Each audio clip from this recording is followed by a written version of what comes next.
In the wake of Darkseid's death, several members of the Justice League have gained the power of gods, but at what price to their humanity? The fastest man alive has become the host of the mysterious and deadly entity called the Black Racer, a cosmic grim reaper drawn to those on the eve of their demise, empowered by its darkness. The Flash is the god of death.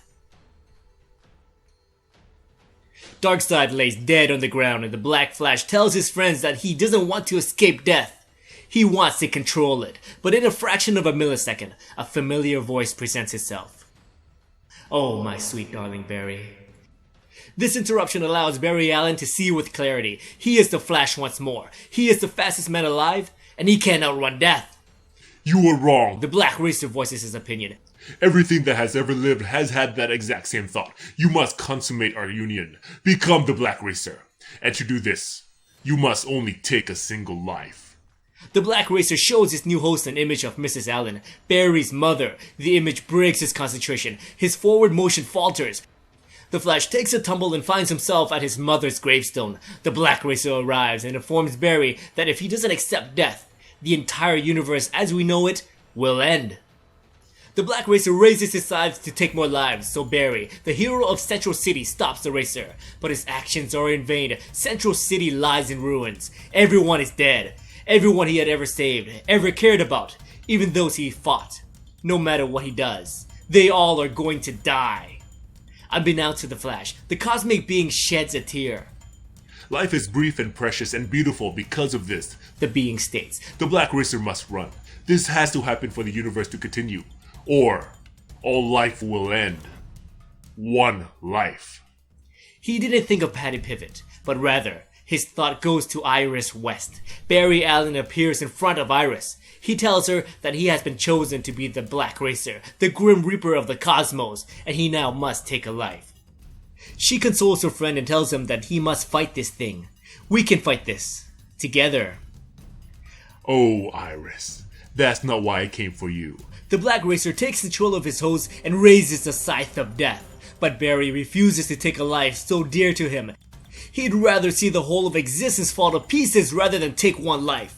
The Racer taunts his host, stating that he will choose another tether. "The Reverse Flash? Or maybe Grodd would like to have this power." It's just one life that Barry has to take.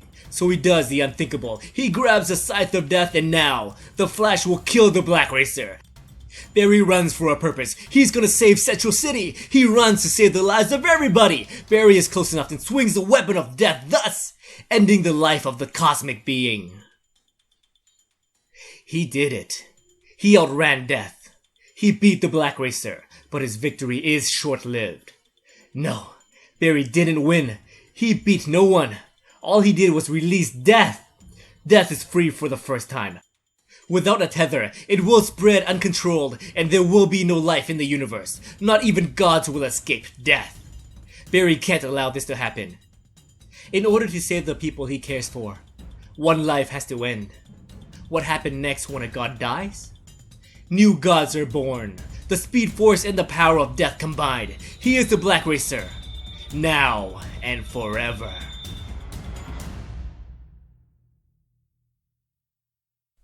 What's going on, guys? Welcome to Comic Island. My name is Joey, and today we are reviewing and recapping the Justice League Darkseid Wars, The Flash issue number 1. Damn, that's a long title for a name. But anyway, let's jump right into my thoughts on this issue.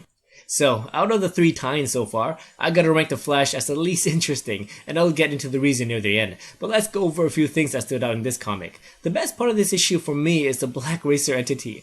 I don't know much about him, but there is this scene where he shed a tear while explaining how death will balance the world. This scene was pretty touching. Imagine a bad villain that you love to hate, and then you find out that said villain does what he does for the greater good. That creates so many layers of complexity to a character, and I love that. I also love the scene where the Black Racer shows Barry images of 2 of his greatest enemies, the Reverse Flash and Gorilla Grodd. Out of all of these comics available to us, I never had the opportunity to lean towards a Flash comic except when he's in the Justice League issues. But one of my favorite TV shows right now is The Flash, so I'm picturing the actor Grant Gustin fighting Harrison Wells' portrayal of the Reverse Flash. And it's also super cool that Gorilla Grodd has been introduced in Season 1. So near the end, we got the Flash turning the table on the Black Racer when he chooses to kill the entity of death. Obviously, Barry realized that he did something devastating, which is a cool twist, but then the ending really ruined it for me. It's all in his head. We actually saw this already in the Justice League issue 45. The story didn't progress at all. I'm starting to see a trend with these tie-ins. The Batman tie-in shows us how Batman abused his powers to scare Joe Chill, and all Superman wanted was his pie. These two issues progressed the story a bit, but the Flash tie-in didn't progress the story at all. The only good thing I can say is now we know that Barry Allen had an epiphany, and he welcomes the powers of the Black Racer. Oh, and he's dead. Now I can rant on for a couple more minutes about killing off heroes and bringing them back, but Marvel probably knows how we feel about this subject. So yes, Barry will be brought back to life before the Darkseid Wars comes to an end. So the fact that Barry had to die to accept the powers didn't move me at all. But that's just my opinion on this issue. What do you think? Please let me know in the comments below. So as of right now, I believe the Green Lantern and Shazam tie-ins is out, so I'll try my best to cover those, but I also got Thor's issue 4 to cover as well. That's right guys, over at Marvel, Secret Wars is still going on. Okay, that's enough out of me. Thank you so much for watching, and as always, if you enjoyed this video, please like, subscribe, and I'll see you next time in another Comic Island video.